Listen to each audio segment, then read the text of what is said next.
ఏసే మార్గం నేను విడువడు ఎడబాయడు. ఈ రోజు దేవుని వాగ్దానం. ఉదయకాల వాగ్దానం ఇంటిలో సిస్టర్స్ అండ్ బ్రదర్స్, ప్రతి ఒక్కరు దేవుడు మిమ్మల్ని మీ కుటుంబాన్ని దీవించి ఆశించును గాక. మరి మీ జీవితంలో మీ కుటుంబంలో అనేక మేలులతో అనేక ఆశీర్వాదాలతో నింపాలని మనసారా కోరుకుంటూ మీ జీవితంలో అనేక ఆశీర్వాదాలతో నింపాలని కోరుకుంటున్నాను. కాబట్టి ఎంతమంది ఉదయకాల వాగ్దానం వింటున్నారో సిస్టర్స్ అండ్ బ్రదర్స్ ప్రతి ఒక్కరూ, మరి నా సహోదరులారా, మీ జీవితంలో దేవుడు అనేక ఆశీర్వాదాలతో నింపబోతుండు కదండి. హల్లెలూయా. ఈరోజు నీతిమంతులుగా యథార్థంగా జీవిస్తున్నావేమో, కానీ దేవుడు నీ పట్ల కార్యం జరిగిస్తలేడని బాధపడుతున్నావు. అయితే దేవుని పక్షంగా ఆదుకునే దేవుడు, ఆదరించే దేవుడు, నీకున్న మేలుతో నింపే దేవుడు అండి. హల్లెలూయా. కాబట్టి ప్రతి ఒక్కరి జీవితంలో ఆశీర్వాదం ఇవ్వాలని కోరుకుంటున్నారు. కాబట్టి ఈరోజు దేవుడిచ్చే వాగ్దానం ఏంటంటే, సామెతల్లో 24వ అధ్యాయంలో మరి 16వ వచనంలో దేవుడు సెలవిస్తున్నాడు, నీతిమంతుడు 7 మార్లు పడినను తిరిగి లేచును, ఆపత్కాలమందు భక్తిహీనులు కూలుదురు. హల్లెలూయా. కదండి, నీతిమంతుడు 7 మార్లు పడినను తిరిగి లేచును కదండి. హల్లెలూయా.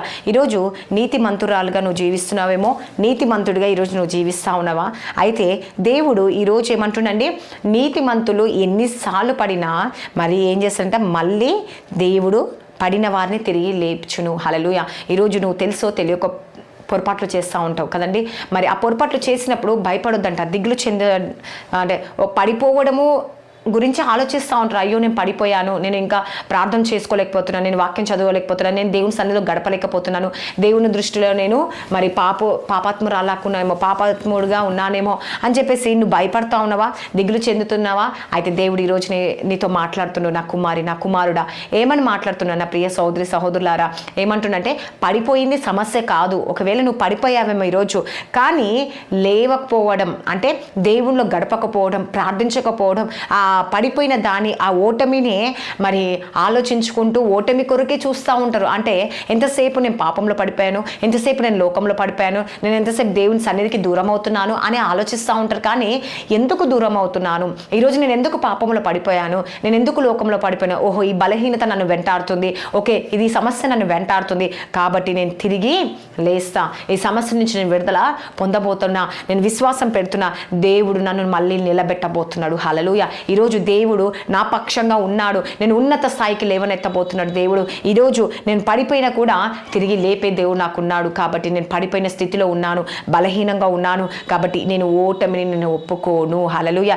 ఓటమి నా అంతము కాదు అని చెప్పేసి నువ్వు ఎప్పుడైతే ఆలోచిస్తావో అప్పుడు దేవుడు నీకు కార్యం జరిగించబోతున్నాండి. హల్లెలూయా. కాబట్టి ఎక్కడైతే పడితావో అక్కడనే దేవుడు లేపుతాడండి. హల్లెలూయా. నువ్వు ఏ స్థితిలో అయితే పడిపోయావో, కృంగిపోయావో, మరి ఓటమి అని అనుకుంటున్నావా? లేదండి, దేవుడు నీకు విజయాన్ని సమకూర్చబోతున్నాడు, నీ జీవితంలో కార్యం జరిగించబోతున్నాడు, నీ సమస్యలన్నిటి నుంచి దేవుడు విడిపించబోతున్నాడు. నా ప్రియ సహోదరులారా, ఈరోజు ఈ ఉదయకాల సమయంలో ఈరోజు నువ్వు అనుకుంటున్నావా, అయితే ఈరోజు నేను బలహీనుని యేసుప్రభ, ఈరోజు నన్ను బలపరిచే దేవుడు యేసుప్రభ, ఈరోజు నేను భయపడుతున్నాను యేసుప్రభ, నువ్వే నాకు కార్యం జరిగించే యేసుప్రభ, ఈరోజు నాకు భయం వస్తుంది యేసుప్రభ, మరి పడిపోయానని నేను లేవలేను అని అనుకున్న స్థితిలో నేను ఉన్నాను యేసుప్రభ, కానీ ఈరోజు పడిపోవడము ఒక సమస్య కాదు, కానీ లేవడమే ఒక సమస్యగా నేను ఖచ్చితంగా నేను లేస్తా ఈరోజు అని చెప్పేసి నేను ఒక సిద్ధాంతం తయారు చేసుకోబోతున్నాను యేసుప్రభ, ఒక ప్రణాళిక, ఒక శక్తిని, నీ ఒక మహిమని నేను పొందుకోబోతున్నాను యేసుప్రభ.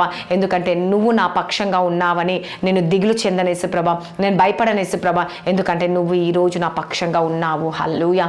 దేవా, నన్ను లేపే దేవుడు యేసుప్రభ, నువ్వు నా కార్యం జరిగించే దేవుడు అని చెప్పేసి ఎంతమంది అయితే నమ్ముతున్నారో, విశ్వసిస్తున్నారో, దేవుని పక్షంగా ఉండే కార్యము జరిగించబోతుంది. ఈ వాగ్దానం దేవుడు దీవించి ఆశించినగా కామెంట్ ప్రార్థించుకుందాం. స్తోత్రం పరిశుద్ధాత్ముడు యేసుప్రభ. ఎంతమంది అయితే ఈ ఉదయకాల వాగ్దానం వింటున్నారు యేసుప్రభ, వారి జీవితంలో, వారి కుటుంబంలో గొప్ప అద్భుతం జరిగించండి. ఈ ఉదయం నుంచి వారి జీవితంలో మార్పును కలగచేయండి యేసుప్రభ, మేలు జరిగించండి, ఆశీర్వదించండి యేసుప్రభ.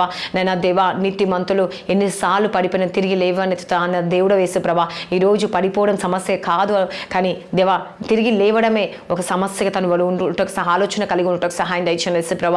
నా ఓటమిని వాళ్ళు ఒప్పుకోవడానికి వీలేదు యేసుప్రభ. ప్రతి ఒక్క బిడ్డ నీలో ఎదుగుటకు శక్తిని, జ్ఞానం అనుగ్రహించండి యేసుప్రభ. నీ బలం బలమును అనుగ్రహించండి యేసయ్యా, నీ శక్తిని అనుగ్రహించండి యేసు ప్రభా. వారిలో ఉన్న ప్రతి లోపాలని సరిచేయండి యేసు ప్రభా. వారి మార్గాలు తెరవబడును గాక యేసు ప్రభా. మీరే అద్భుతం ఆచరణ మేలు జరిగించండి యేసయ్యా. ప్రతి చీకటి శక్తులు అంధకార శక్తుల నుంచి విడిపించండి యేసయ్యా. నువ్వే సహాయకర్త యేసయ్యా, ఆదుకునే దేవుడు, ఆదరించే దేవుడు యేసయ్యా. ఈ దినం ఎంతమంది బర్త్డేస్, మ్యారేజ్ డే జరుపుకునే సంవత్సరం అంతా వాళ్ళు బ్లెస్ చేసి దీవించి ఆశించి పోషించి సంరక్షించండి.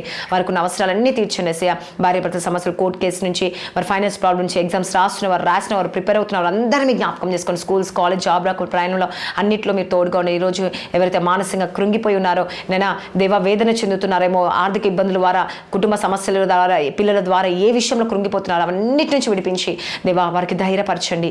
నీ యొక్క ధైర్యాన్ని వారికి ఇవ్వండి యేసు ప్రభా. నువ్వే సహాయము దయచేసి అద్భుతం ఆచరణ మేలు జరిగించి ప్రతి కుటుంబాన్ని దర్శించి దీవించి ఆశించి పోషించి సంరక్షించమని నజరేయుడైన యేసుక్రీస్తు నామంలో అడుగుచున్నాను తండ్రి. Amen. God bless you. Praise the Lord అందరికీ.